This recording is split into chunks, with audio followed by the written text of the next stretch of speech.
Supergirl just came out, and watching Jason Momoa riding on a space motorcycle was really a highlight for me. He plays Lobo, and Momoa just embodies the character, calling people Bastich and whatnot. However, here is the thing though, the movie Lobo is actually tame. Whatever chaos we see Momoa do in the film, which is a lot, is nothing compared to the comic book Lobo. Introduced back in 1983, the comic book Lobo is an alien bounty hunter who goes by the Main Man.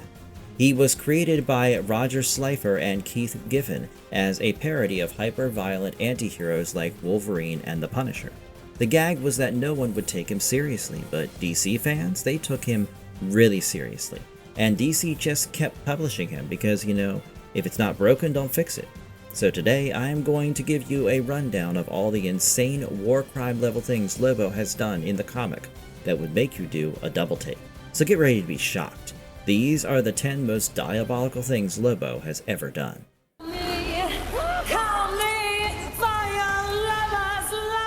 He engineered a planet-wide plague to wipe out his entire race. Yeah, you heard that right, this man single-handedly wiped out his entire planet. And for what? For fun, of course. See, Zarnia was a paradise, like a literal paradise, with a peaceful and advanced civilization with no concept of violence. The people, the Zarnians, were near immortal, and for the longest time, they didn't even fathom the idea that someone would do something horrible. So as a result, they had no prisons or social infrastructure prepared to handle that. From their perspective, they had everything figured out. Then Lobo was born. When he was a teen, Lobo sat down and decided that he was going to wipe everything out by himself. Because why not? He engineered this swarm of lethoscorpion-like creatures who carried a virus in them that would bypass the Zarnian immune system, rendering them helpless and more prone to death. He released them across the entire planet, and in a matter of time, 5 billion people were gone. Only Lobo remained, and to him, all of this was just a science project. He even graded himself and gave it an A because it was a satisfactory result. I think what really shocks me about this whole incident is just how cold he is. Usually our villains have some kind of tragic backstory that we can understand. For Lobo, it is just vibes. He wiped his entire race and moved on to become an interstellar bounty hunter because this was just another Tuesday for him. In Lobo, The Last Zarnian, which is written by Alan Grant and Simon Bisley as the artist, we get to see the dead world that Lobo's science project left behind in great detail. And Lobo is in the scene. He is just smiling because it ain't no big deal. That's the horror of it all, really. Even as a kid, he was already a monster. But let's turn the clock back a few years. The whole plague thing happened when Lobo was a teenager. So you could say, hey, maybe he was a normal kid, and when puberty hit him, he just kinda lost his way. We were all 15 once, and we all thought we were monsters, when really we were just 15. See, if it were any other villain, I would have been willing to give them the benefit of the doubt, but not Lobo. The signs were always there that something was off with him. Did you know that the nurse who delivered him became Zarnia's first documented psychiatric patient? And that happened because little Lobo, who was literally minutes old, decided to chew off 4 of her fingers. He even chased the medical staff around with a scalpel, which understandably traumatized them and his mother. Zarnia never expected that a demon like Lobo would ever be born, so they had nothing in place to contain this kid. Lobo grew up the way he did and eventually created the plague. And honestly, if you read Lobo, The Last Zarnian, the plague bit feels like the logical last chapter. The baby who bit off fingers minutes after being born obviously grows up to become the teenager who decided that the best science project is how to bypass Zarnian regeneration and wipe out the whole planet. He killed Santa Claus and turned Christmas into a war crime.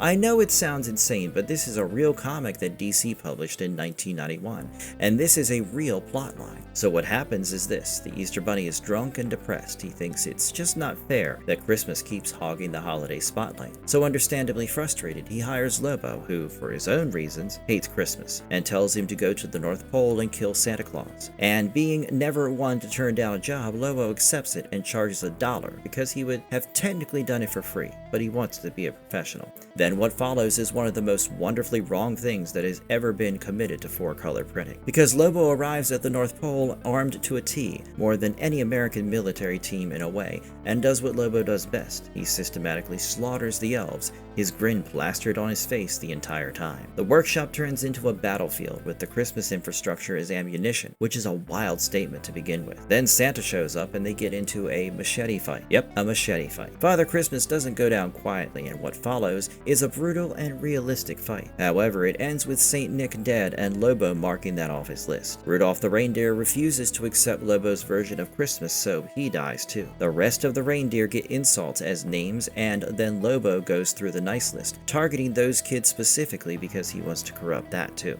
I love Simon Bisley's artwork here. It really feels like he was born to draw Lobo doing insane things. This comic is the excess Lobo that Keith Giffen wanted to joke about when he created Lobo, and by God, the man pulls it off.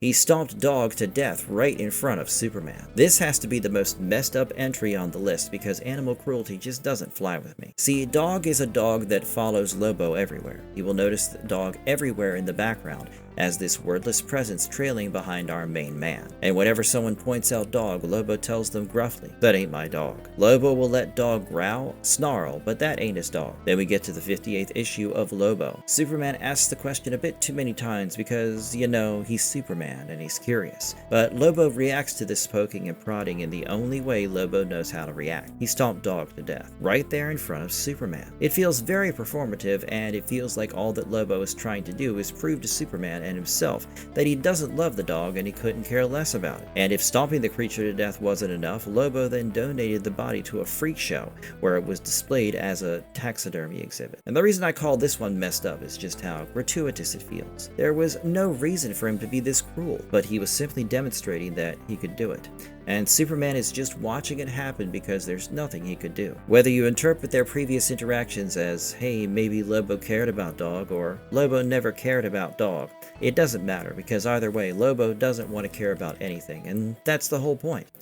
He was so catastrophic in death that the afterlife made him immortal just to get rid of him. When a villain dies, usually we all feel pretty good because, hey, they are getting what they deserve. Whatever happens to them after death is usually pretty satisfying. But for Lobo, we never get that peace because what happens after death is just straight up chaos. In Lobo's Back, written by Keith Giffen and Alan Grant with art by Simon Bisley and Val Simikes, Lobo dies and immediately starts Lobo shenanigans in the afterlife. Hell kicks him out first, which is genuinely hilarious because the hell in DC is full of demons whose existence is literally dedicated to processing evil and suffering. And even they looked at Lobo and were like, we don't get paid enough for this. Lobo never got punished in hell. He instead tried to overthrow the current power in charge and start redecorating it to his taste. So obviously hell wants him gone. As a result, Lobo goes to heaven. But heaven lasts for as long as you'd expect. This is an entity of pure chaos that is now in a realm of pure peace. So obviously the angelic order starts breaking down immediately. The celestial bureaucracy wants to process him in their own way, but they just can't while Lobo continues wreaking havoc everywhere. Heaven wants him gone too. Eventually, a reincarnation is attempted and Lobo comes back. But he comes back as a woman, which Lobo handles as gracefully as you would expect him to, which is none. So with Lobo returning, the authority running the afterlife makes a practical decision. The paperwork goes through and Lobo is declared officially immortal because they just don't want to deal with him in the afterlife system that currently exists. The universe took one look at our boy and decided that Lobo was the living world's problem and washed their hands of him.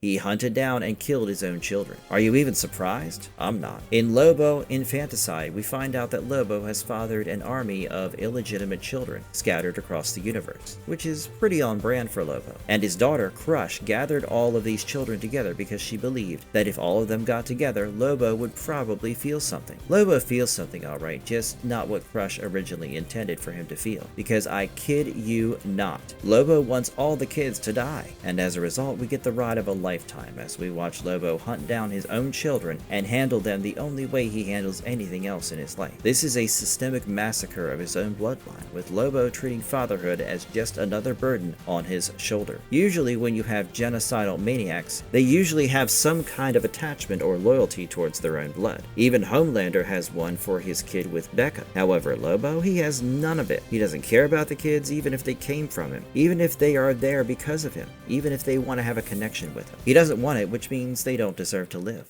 He assaulted Starfire like it was a payment transaction. 52 was this year-long event where everything we knew about DC kinda got renewed. It was a serious and ambitious project, and I would say 52 did a lot of characters right. We got better arcs and a better perspective of characters we knew and loved. Then in the 17th issue, we were introduced to Lobo, who is now working alongside Adam Strange, Starfire, and Animal Man in space. So far it looks good because he does the job he's hired to do, and he's pretty useful. Then out of nowhere, he just decides what his payment will be and rips Starfire's top wide open.